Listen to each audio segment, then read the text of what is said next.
بسم اللہ الرحمن الرحیم. یہ توحیدخالص.com کی پیشکش ہے.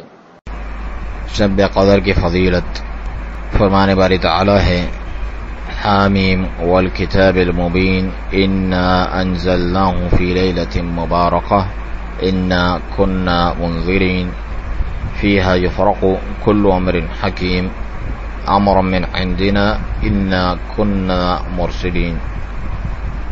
سورۃ الدخان میں کہ حامیم قسم ہے اس وضاحت والی کتاب کی، یقیناً ہم نے اسے بابرکت رات میں اتارا ہے، بے شک ہم خبردار کرنے والے ہیں. اسی رات میں ہر ایک حکیمانہ کام کا فیصلہ کیا جاتا ہے. ہمارے پاس سے حکم ہو کر ہم ہی ہیں رسول بنا کر بھیجنے والے. شب قدر کے بارے میں اللہ تعالیٰ نے ایک مکمل صورت نازل فرمائی، سورۃ القدر، کہ انا انزلناہ فی لیلۃ القدر وما ادراک ما لیلۃ القدر لیلۃ القدر خیر من الف شہر تنزل الملائکۃ والروح فیہا بإذن ربہم من کل امر سلام ہی حتی مطلع الفجر.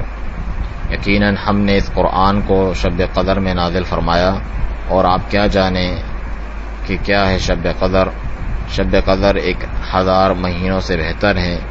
اس میں ہر کام کے سر انجام دینے کو اپنے رب کے حکم سے فرشتے اور روح یعنی جبرائیل علیہ السلام اترتے ہیں. یہ رات سلامتی کی ہوتی ہے اور فجر طلوع ہونے تک رہتی ہے. سیدنا ابو ہریرہ رضی اللہ عنہ سے روایت ہے کہ بے شک نبی کریم صلی اللہ علیہ وسلم نے فرمایا: ومن قام لیلۃ القدر ایمانا واحتسابا غفر له ما تقدم من ذنبه.